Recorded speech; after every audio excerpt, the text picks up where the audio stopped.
Subscribe करिए हमारे channel को और बेल बटन पे भी क्लिक करिए ताकि अगली वीडियो हमारी आपके पास सबसे पहले आए।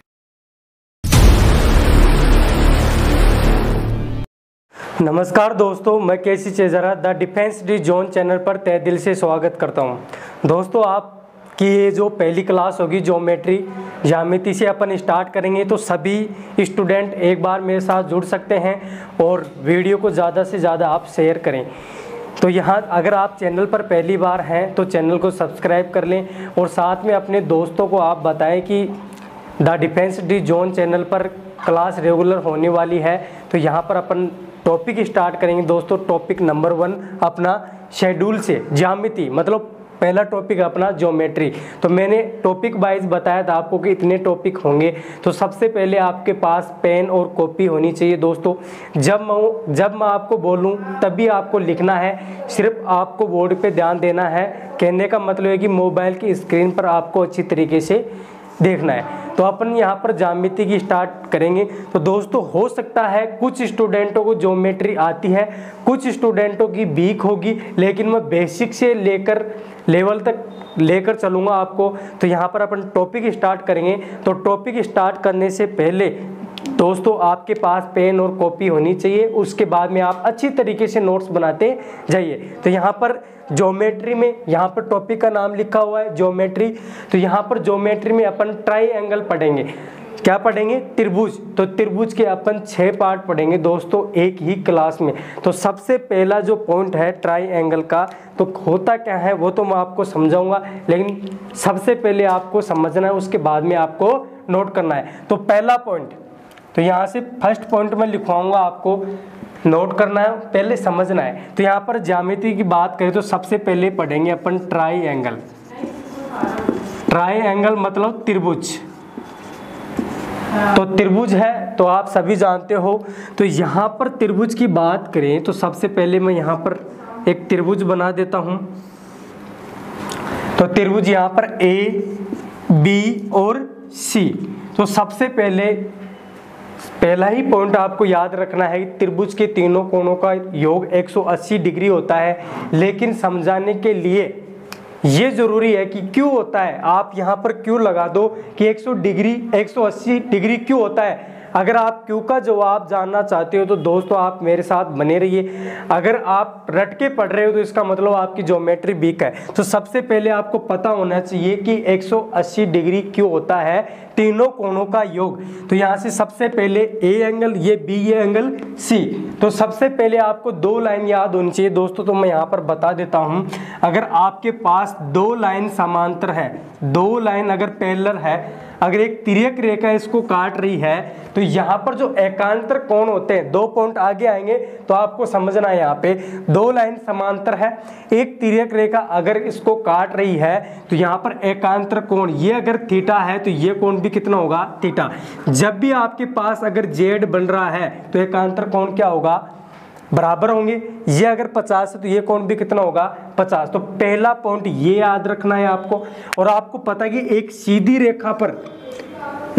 रेखा पर कितने भी कोण बने उनका योग कितनी डिग्री होता है? 180 डिग्री। कितना होता है? 180 डिग्री। तो ये 2 पॉइंट बेसिक से हैं जो आपको मालूम होने चाहिए। यहाँ पर कितने भी एंगल बने, अल्फा, ये बीटा और ये गामा, तो यहाँ पर alpha plus beta plus gamma का योग कितना होगा? 180 डिग्री। तो एक सीधी रेखा पर जितने भी कोण बनते हैं उनका सम कितना होता है? 180।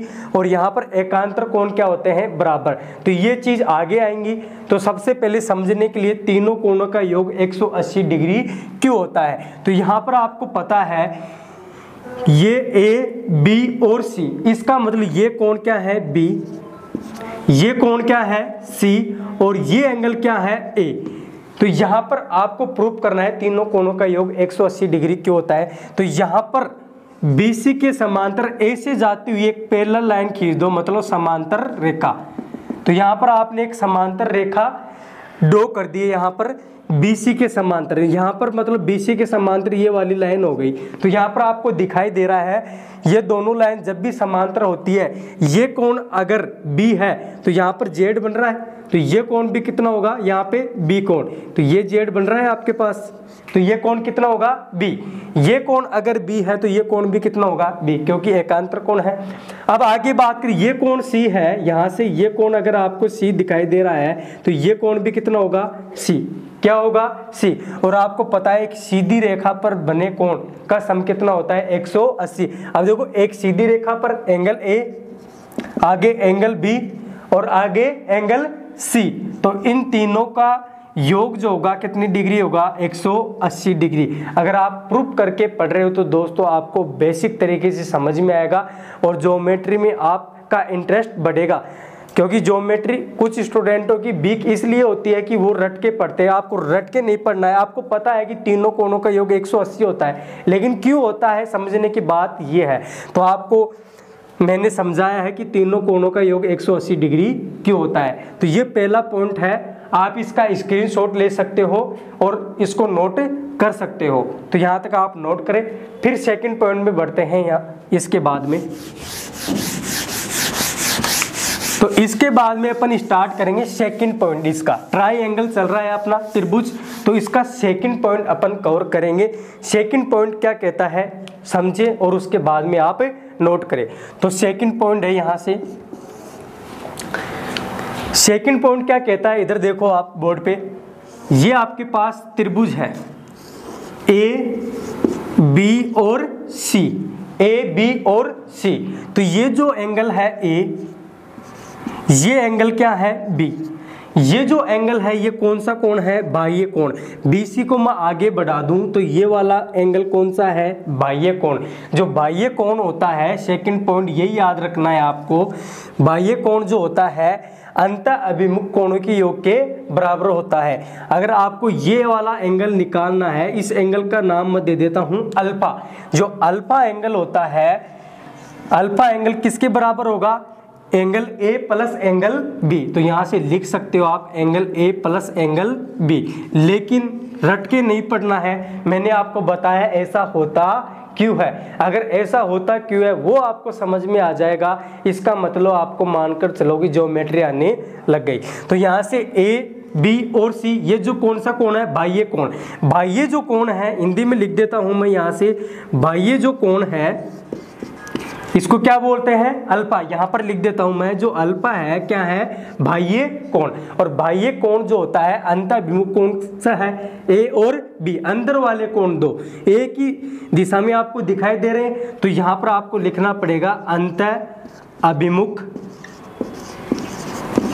कोणों के सम के बराबर, किसके बराबर योग के बराबर। तो ये वाली लाइन आपको याद रखनी है, जो बाह्य कोण होता है अंतःअभिमुख कोणों के योग के बराबर क्यों होता है ये पॉइंट मैं आपको समझाता हूं। तो यहां पर सबसे पहले ये एंगल कौन सा है, इस एंगल का नाम दे देता हूं मैं यहां से x। ये एंगल कौन सा है x और ये एंगल का नाम दे देता हूं y। अब आपको पता है पहला ही पॉइंट मैंने समझाया था कि यहाँ पर तीनों कोणों का योग जो होता है कितनी डिग्री होता है 180। तो ये जो एंगल है ये वाला, ये कितना बच जाएगा यहाँ से, इधर लिख देता हूं मैं इसको 180 माइनस x प्लस y। तो ये वाला जो कोण बच गया इधर, तीसरा एंगल जो कितना बच गया, दोनों को घटा देंगे, दोनों एंगल जो अपने पास है x प्लस वाई 180 डिग्री में, तो तीसरा कोण आ गया। और आपको पता है एक सीधी रेखा पर कितने भी कोण बने उनका जो सम होता है 180 डिग्री। तो यहाँ पर पहला कोण कितना आ गया ये 180 माइनस x प्लस वाई, और जो सेकंड कोण है कौन सा अल्फा प्लस अल्फा। इन एक सीधी रेखा, ये जो सीधी रेखा दिखाई दे रही है आपको, कितने भी कोण बने इनका सम कितना होता है 180 डिग्री। तो यहां से लिखना पड़ेगा आपको 180। मैं फिर से समझा देता हूं दोस्तों, ये एंगल x, ये एंगल y। तो तीसरा एंगल कितना बचे 180 में से घटा दो दोनों को, तो ये तीसरा एंगल आ गया। और एक सीधी रेखा पर कितने भी कोण बने उनका सम कितना होता है 180। तो यहां से 180 से 180 क्या हो गया कैंसिल हो गया, 180 डिग्री इधर आकर क्या घट जाएगा, तो बच जाएगा कितना 0। और यहाँ पर अल्फा बराबर कितना आ जाएगा, ये इधर जाकर क्या बन जाएगा पॉजिटिव x प्लस वाई। तो यहाँ पर अल्फा क्या था बाह्य कोण, और बाह्य कोण किसके बराबर होता है अंतःअभिमुख कोणों के योग के बराबर। तो ये सीधी सी सिंपल सी बातें हैं जो आपको आनी चाहिए। अगर आप रट के पढ़ रहे हो तो आपका सिलेक्शन मैं मानकर चलता हूँ काफ़ी टाइम लग सकता है, आपको पता है, और बेरोजगारी भी ज़्यादा बढ़ रही है। तो सबसे पहले आपका पॉइंट क्या है कि पॉइंट ये है कि आपको समझ के पढ़ना है। फर्स्ट और सेकंड में मैंने आपको बताया है कि 180 डिग्री एक लाइन लिखने में जोर नहीं आता कि a + b + c का योग कितना होता है 180 डिग्री और आगे चल दिए। लेकिन आपको क्यों मालूम होना चाहिए ऐसा क्यों होता है। अगर क्यों का जवाब आपके पास है तो आप हर क्वेश्चन के जवाब आप मात्र 5 से 6 सेकंड में दे सकते हो। तो यहाँ तक आप नोट करें, स्क्रीनशॉट ले सकते हैं, फिर बढ़ते हैं आगे इसी क्रम में।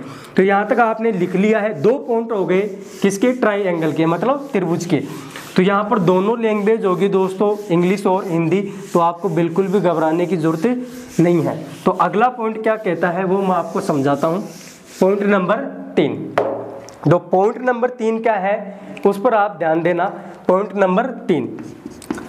नंबर 3 जो है आपको पता है कि 2 साइड का जो सम होता है तीसरे से क्या होता है, बड़ा होता है। तो यही मैं आपको समझाता हूं कि क्यों होता है, ये मालूम होना चाहिए आपको। तो यहाँ पर आपको पता है कि ये ट्रायंगल है ए, बी और सी। यहाँ पर ए एंगल के सामने वाली भुजा क्या होगी, ए स्मॉल ए से। यहाँ पर ये वाली भुजा बी कोण के सामने वाली भुजा स्मॉल बी, और सी कोण जो है अपना इसके सामने वाली भुजा क्या होगी, स्मॉल सी। तो यहाँ पर भुजा आ गई आपके पास ए, बी और सी। भुजा मतलब साइड्स। तो यहाँ पर अपने पास साइड्स 3 होती हैं। तो ये समझाने की बात नहीं है, ये तो आपको पता है कि एक त्रिभुज में 3 भुजाएं होती है, उनका सम जो होता है 180 डिग्री होता है कोणों का। तो ये नॉर्मल बात है, लेकिन आपको समझना क्या है, इंपॉर्टेंट वो बातें जरूरी है। तो यहाँ पर इसके सामने जो एंगल होता है ये कौन सा है, ए, और इसके सामने वाली भुजा बी, इसके सामने वाली भुजा सी। तो सबसे पहला पॉइंट क्या है, 2 भुजाओं का सम ए + बी। मैं मानकर चल रहा हूं कि भुजा सी क्या है, यहाँ पर बड़ी है। तो 2 भुजाओं का जो सम होता है तीसरी से क्या होता है, बड़ी। तीसरी भुजा क्या बच गई, सी। मैं फिर से समझा रहा हूं, यहाँ पर अगर आप ए + सी लेते हो, 2 भुजाओं का योग तीसरी से क्या होता है, बड़ा। 2 भुजाओं का योग b + c तीसरे से क्या होगा, बड़ा। तो ये तीनों पॉइंट आपको याद रखने हैं। तो इंपॉर्टेंट पॉइंट है यहाँ पर। ऐसा होता क्यों है वो आप समझे। यहाँ पर मान लो कि ये वाला पॉइंट है a और b, अगर इसकी लेंथ कितनी है, 7। कितनी है, 7। अगर मैं कहना चाहूँ ये लेंथ 3 है, ये कितनी है, 4। तो ये जो लेंथ है किसके बराबर होगी, 7 के बराबर होगी। अगर इसको मैं थोड़ा सा यहाँ पर पॉइंट लेता हूँ a, ये पॉइंट बी यहाँ पर, तो यहाँ पर जो हाइट होगी इनकी क्या होगी, ज्यादा होगी। आप नहीं कह सकते कि यहाँ पर ये फिक्स 7 होगा, इसका मतलब ये 7 से क्या होगा, बड़ा होगा। इसलिए दोनों भुजाओं का जो योग होता है तीसरी से क्या होता है, बड़ा। ट्राइएंगल तभी बनेगा जब 2 भुजाओं का योग तीसरी से क्या होगा, बड़ा, लेकिन ट्राइएंगल बिल्कुल भी नहीं बनेगा।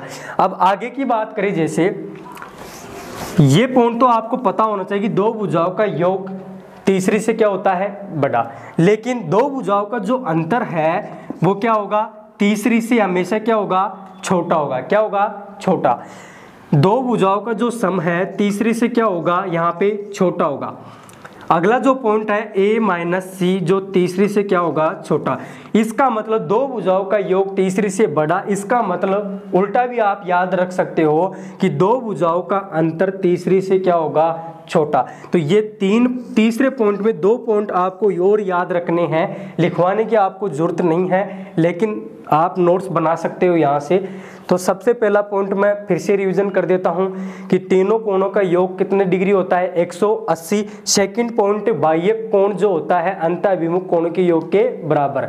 बाह्य कोण एक्सटीरियर एंगल बराबर किसके, अपोजिट एंगल, इंटीरियर। और आगे की बात करें, तीसरा पॉइंट जिसमें साइड के बारे में बताता है कि ट्राइंगल जब ही बनेगा त्रिभुज 2 भुजाओं का योग तीसरी से क्या हो, बड़ा। तो यहाँ पर तीसरी भुजा आप कोई सी भी मान सकते हो, उनका सम क्या होगा, हमेशा तीसरी से बड़ा। और 2 भुजाओं का अंतर हमेशा क्या होगा, अपोजिट भी आप याद रख सकते हो, तीसरी से छोटा। तो ये छोटे छोटे पॉइंट है जो आपको आने चाहिए। तो ट्रायंगल में 3 पॉइंट अपने हो गए। चौथा जो पॉइंट क्या है आप उसको अच्छी तरीके से समझे, तो यहाँ तक आप नोट कर सकते हो। फिर बढ़ते हैं आगे इसी क्रम में। जैसे इस पर मैं एक क्वेश्चन करवा देता हूँ आपको यहाँ पे कि दो भुजाओं का योग जैसे आपके पास आ गया ऑप्शन ए 3 4 5, दूसरा जो ऑप्शन है 3 3 6, अगला जो ऑप्शन है अपने पास सी 5 5 और 10, और अगला जो ऑप्शन है डी, अच्छी तरीके से आप यहाँ से देख सकते हो 1 2 और 3, ये 4 ऑप्शन है। और आपसे पूछ लिया जाए कि इन 4 ऑप्शन में ट्रायंगल कौन सी साइड से बनाया जा सकता है, तो ऑप्शन कौन सा सही है आपका, राइट रहेगा। तो यहाँ से आपको पता है कि दो भुजाओं का जो योग है तीसरी से क्या होगा, हमेशा बड़ा होगा। इसका मतलब तीसरी भुजा बड़ी है 5, तो यहाँ पर 4 3 कितना हो गया 7, तो 7 जो बड़ा हो रहा है किससे हो रहा है, 5 से। इसका मतलब ऑप्शन ए बिल्कुल क्या रहेगा, राइट। तो यहाँ पर आपने देखा तीसरी भुजा क्या है, इसमें बी ऑप्शन में 6 है, तो यहाँ पर 3 और 3 मिलकर क्या बन गया 6, तो इससे ट्रायंगल बनाना बिल्कुल भी संभव नहीं है। अगला जो ऑप्शन है ऑप्शन सी, यहाँ पर जो साइड है तीसरी कितनी है 10, और यहाँ पर 5 और 5 ऐड करने पर कितना हो गया 10, इसका मतलब इसके बराबर आ रहा है, बराबर बिल्कुल नहीं आना चाहिए। दो भुजाओं का योग तीसरी से हमेशा क्या आना चाहिए, बड़ा। इससे भी नहीं बनेगा और इससे भी नहीं बनेगा, तो ट्रायंगल किससे बनेगा, ऑप्शन ए से। तो ऐसे छोटे छोटे क्वेश्चन पूछ लिए जाते हैं, तो आप इसको भी नोट कर सकते हो। फिर बढ़ते हैं आगे। एक क्वेश्चन आया था CDS में जो मैं आपको यहाँ पर करवा देता हूँ, इसी फॉर्मूले पर। क्वेश्चन क्या था, थोड़ा सा चेंज था। ये तो आपने रट लिया कि यहाँ पर दो भुजाओं का जो योग है तीसरी से बड़ा, लेकिन इस पर जो क्वेश्चन बना था, बेस्ट क्वेश्चन जो CDS में पूछा गया था, वो इंपॉर्टेंट क्वेश्चन था जो मैं आपको इस क्लास में करवाने वाला हूँ। क्वेश्चन क्या था, यहाँ पे 10 4 और यहाँ पर जो अपने पास था ए, क्या था तीसरी साइड ए, और यहाँ पर ए की रेंज आपसे पूछ रहा है। क्या पूछ रहा है, ए की रेंज। तो इस क्वेश्चन में आपसे पूछ रहा है कि ए का मान कहां तक लेकर कहां तक संभव है। तो यहाँ पर आपको पता है कि तीसरी साइड ए है, एक के बारे में बोल रहा है। आपको पता है कि दो भुजाओं का योग तीसरी से क्या बड़ा, तो यहाँ पर तीसरी भुजा क्या है, ए है। इसका मतलब यहाँ पर 10 और 4 दो भुजाओं का योग कितना हो गया 14, तीसरी से बड़ा। और लेकिन आपको ये भी पता है कि दो भुजाओं का जो अंतर है किससे छोटा होगा, तीसरी भुजा से अंतर। तो यहाँ पर दो भुजाओं का अंतर 10 और 4 का अंतर कितना 6, तीसरी भुजा कौन सी है, ए, इससे हमेशा क्या होगा छोटा। तो यहाँ पर पहला ही ऑप्शन ये था। तो ऑप्शन दे दिए जाएंगे आपको, किस ऑप्शन तो कितने भी बना दिए जाए, 4 ऑप्शन आएंगे आपके पास, कभी ये छोटा होगा कभी बराबर होगा, लेकिन आपका जो राइट आंसर होगा ये होगा। तो यहाँ पर इसकी रेंज पूछ रहा है, तो आप रेंज भी आसानी से बता सकते हो। बढ़ते हैं आगे इसी लेवल के साथ, तो यहाँ तक आप नोट करें। तो फोर्थ जो इसमें पार्ट आता है ट्राइंगल में, ये बेसिक बातें पढ़ रहे हैं। क्वेश्चन तो मैं आपको इस चैनल पर करवाने वाला ही हूँ, लेकिन सबसे पहले आपको ये मालूम होना चाहिए ज्योमेट्री में सबसे ज़्यादा इम्पोर्टेंट है थ्योरम। अगर थ्योरम आपको आती है तो आप क्वेश्चन आसानी से कर सकते हो, रट के बिल्कुल भी आपको पढ़ना नहीं है। अब आगे की बात करें, जो चौथा इसमें पार्ट आता है वो मैं आपको समझाता हूँ। यहाँ पे चौथा जो पार्ट अपने पास आता है ट्राइंगल। ट्राइंगल को एक तो एंगल के हिसाब से अपन ने बांटा है और एक साइड के अनुसार। तो ट्राइंगल की बात करेंगे यहाँ पर। सबसे पहले जो ट्राइंगल है अपना त्रिभुज, इसको दो प्रकार से अपन पढ़ सकते हैं, एक तो साइड के अनुसार और एक एंगल के अनुसार। तो मैं यहाँ पे लिख देता हूँ, एक तो अपना क्या होगा साइड के अनुसार और एक जो होगा अपने पास एंगल के अनुसार। तो ये छोटी छोटी बातें आपको मालूम होनी चाहिए। एक तो किसके अनुसार होगा, साइड के अनुसार, किसके अनुसार होगा साइड के अनुसार, और एक एंगल के अनुसार। साइड मतलब भुजा और एंगल मतलब कोण। तो सबसे पहला यहाँ पर मैं लिख देता हूँ साइड के अनुसार, फर्स्ट सेकंड और थर्ड। तो यहाँ पर एक ट्राइंगल है आपके पास जो स्क्रीन पर आपको दिखाई दे रहा है। यहाँ पर ये है ए, ये क्या है बी और ये सी। तो सबसे पहले आपको पता होना चाहिए कि यहाँ पर तीनों साइड अगर अलग अलग है, क्या तीनों साइड अगर अलग अलग है, अगर ये फ्रेम में नहीं आ रहा है तो मैं आपको फिर से समझाता हूँ। इसको थोड़ा सा रब करता हूँ दोस्तों। यहाँ से आपको पता है कि ट्राइंगल जो है दो आधार पर आप पढ़ सकते हो, एक तो साइड के अनुसार और एक एंगल के अनुसार। तो यहाँ पर आप लिख सकते हो एक तो साइड होगा और एक अपने पास एंगल। दो तरीके से आप ट्राइंगल को पढ़ सकते हो। तो सबसे पहले मैं साइड के बारे में बात करूंगा, क्योंकि बोर्ड पे आपको पता है कि कैमरे में इतना ही कवर कर पाता है, आपको पता है यहाँ तक। तो सबसे पहले मैं आपको बताता हूँ साइड के अनुसार। तो साइड के अनुसार आपको मैं बताना चाहूँ, यहाँ पर पहला जो त्रिभुज है अपने पास इम्पोर्टेंट ए, बी और सी, अगर आपकी तीनों भुजाएं अलग अलग है, क्या डिफरेंट है, इसका मतलब ए अलग, ये बी अलग और ये सी, अगर तीनों भुजाएं अलग अलग है तो इसको आप बोल सकते हो विषमबाहु त्रिभुज। विषमबाहु त्रिभुज इसको आप बोल सकते हो स्केलेन। अगर आप इंग्लिश में लिखना चाहते हो तो आप लिख सकते हो स्केलेन ट्राइंगल। दूसरा जो त्रिभुज है अपने पास समद्विबाहु त्रिभुज। तो यहाँ पर मैं सेकंड त्रिभुज बनाता हूँ आपके पास, जो फ्रेम में आपको दिखाई देगा, ए, बी और सी। तो यहाँ पर आपको पता है अगर दो भुजा इसकी समान है, दो भुजा क्या है समान, तो इसको बोलते हैं समद्विबाहु, मतलब आइसोसेलेस ट्राइंगल, समद्विबाहु त्रिभुज। जिसकी दो भुजाएं बराबर है तो उसको क्या बोलोगे आप, समद्विबाहु त्रिभुज। तीसरा जो ट्राइंगल आता है अपने पास साइड के अनुसार, तो यहाँ पर मैं बना देता हूँ इसका डायग्राम, ए, बी और सी। अगर तीनों साइड ही इक्वल हो, यहाँ पर क्या है एक साइड इक्वल थी, यहाँ पर दो साइड इक्वल है, अगर यहाँ पर तीनों साइड ही बराबर हो जाए तो इसको बोलते हैं अपन समबाहु त्रिभुज। क्या बोलते हैं, समबाहु त्रिभुज। तो ये आपको पता होना चाहिए, इसको इक्विलेटरल ट्राइंगल बोलते हैं। तो आप लिख सकते हो, आप यहाँ पर बोर्ड पे काफी जगह कम है दोस्तों, तो ये आपको एडजस्ट करना ही पड़ेगा इतना तो, है ना।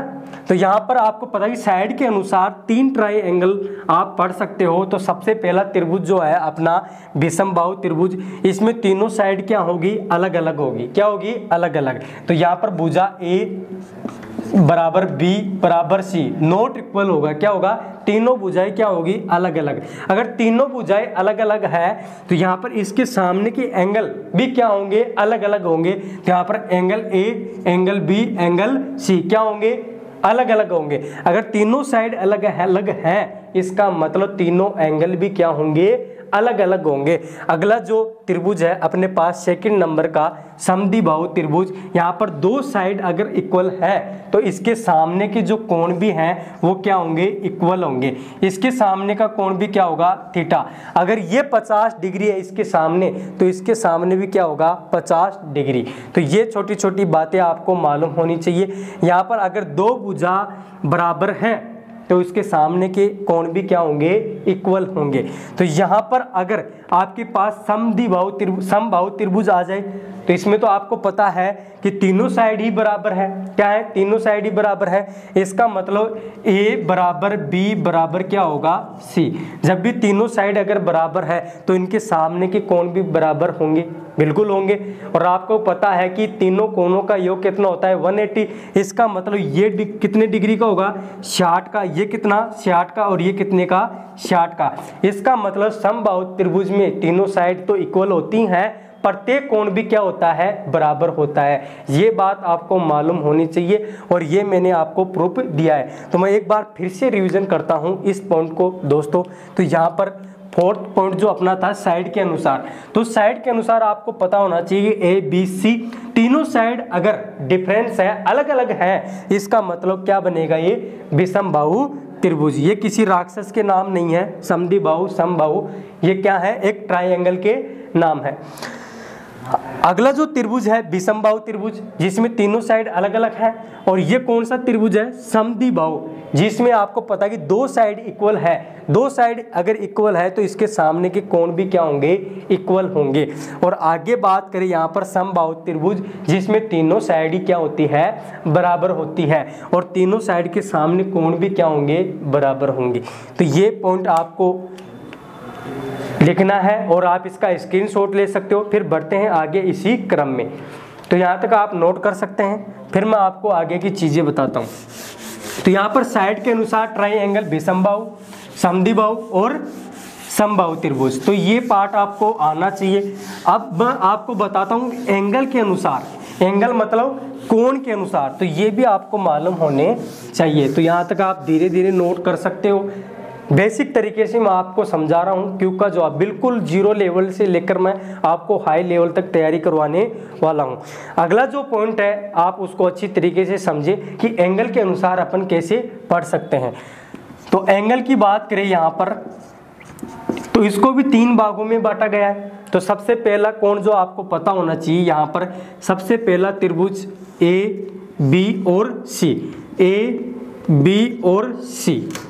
इसको अगर आप नाम देना चाहो तो न्यून कोण नाम दे सकते हो, लेकिन न्यून कोण तब होगा जब तीनों कोण ही क्या हो, यहाँ पे मान लो कि ये 50 डिग्री हो, ये 30 डिग्री और बच गया कितना, ये यहाँ पे ये अगर 60 डिग्री है तो ये कितना बच गया यहाँ पे 70 डिग्री। तो यहाँ पर आपको तीनों कोण ही क्या 90 से कम दिखाई दे रहे हैं। तो न्यून कोण की विशेषता क्या है कि जो थीटा का मान है सभी कोण क्या होंगे 90 डिग्री से क्या होंगे, हमेशा कम होंगे। तो उसका जो नाम देना चाहो आप, उसका क्या नाम होगा, न्यून कोण त्रिभुज, जिसको आप लिख सकते हो एक्यूट एंगल। तो यहाँ पर पहला जो ट्राइंगल बनता है यहाँ पे आपका न्यून कोण। तो न्यून कोण के आधार पर आप यहाँ पर तीनों कोण क्या होंगे 90 डिग्री से हमेशा कम होंगे। तो इसको क्या नाम दोगे आप, एक्यूट एंगल मतलब न्यून कोण। अगला जो ट्राइंगल आता है अपना राइट एंगल, जिसे आप पाइथागोरस प्रमेय भी कह सकते हो। तो यहाँ पर ये ए है, ये क्या है बी है, ये क्या है सी है। तो यहाँ पर जो ये यहाँ पर एक एंगल अगर थीटा का मान अगर बी कोण अगर यहाँ पे 90 डिग्री है, इसका मतलब ये कोण कौन सा होगा, कौन सा होगा, राइट एंगल होगा। इसका मतलब इस त्रिभुज का नाम अगर आप देना चाहो तो यहाँ पर ये राइट एंगल होगा। तो आप इसको लिख सकते हो समकोण त्रिभुज।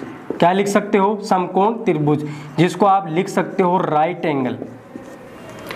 कौन सा एंगल, राइट एंगल। तो यहाँ पर ये कौन सा त्रिभुज होगा, समकोण त्रिभुज। तो यहाँ पर 2 त्रिभुज हो गए अपने न्यून कोण। न्यून कोण में क्या होगा, सभी कोण क्या होंगे 90 डिग्री से कम, और राइट एंगल क्या होगा, जिसका एक एंगल क्या हो 90 डिग्री।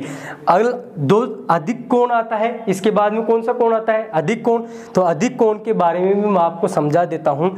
तीसरे नंबर का जो कोण आता है अपने पास, यहाँ पर मैं अधिक कोण बना देता हूँ दोस्तों, जो बोर्ड पे आपको दिखाई देगा। ये कौन सा कोण है, अगर ये थीटा है, ये ए है, ये बी है और ये क्या है सी। जो थीटा का मान है 90 से तो क्या हो ज्यादा और 180 से क्या हो कम, तो इसका जो नाम है कौन सा है, अधिक कोण। अगर हो सकता है फ्रेम में नहीं आ रहा है तो आप इसको नोट कर सकते हो। इसका जो नाम होगा क्या होगा, अधिक कोण, एब्ट्यूज एंगल। इसका क्या नाम है, एब्ट्यूज एंगल। तो अधिक कोण। तो ये तीनों बात आपको नोट करनी है। फिर बढ़ते हैं आगे, जो पॉइंट नंबर है अपना 5, वो भी मैं आपको समझाता हूं। तो यहां तक आप नोट करें।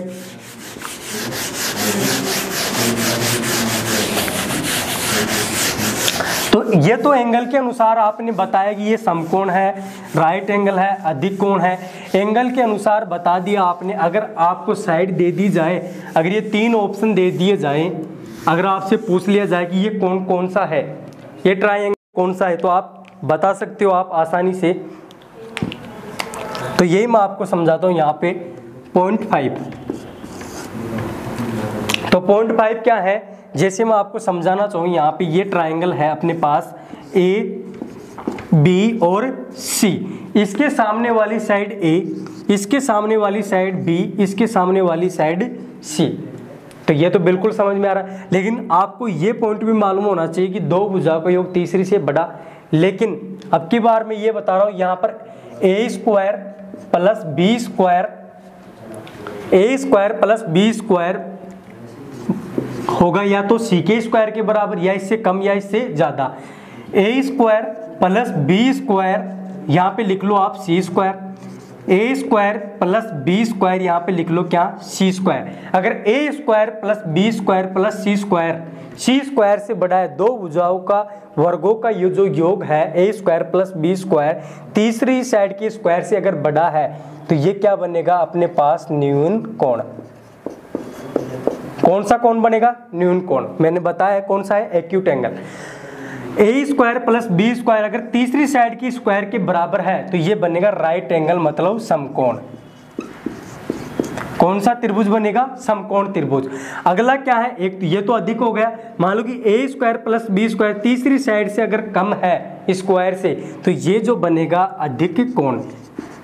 अधिक कोण तभी बनेगा अधिक कोण त्रिभुज जब तीसरी साइड क्या होगी? बड़ी होगी अपनी। तो ये पॉइंट आपको याद रखने में फिर से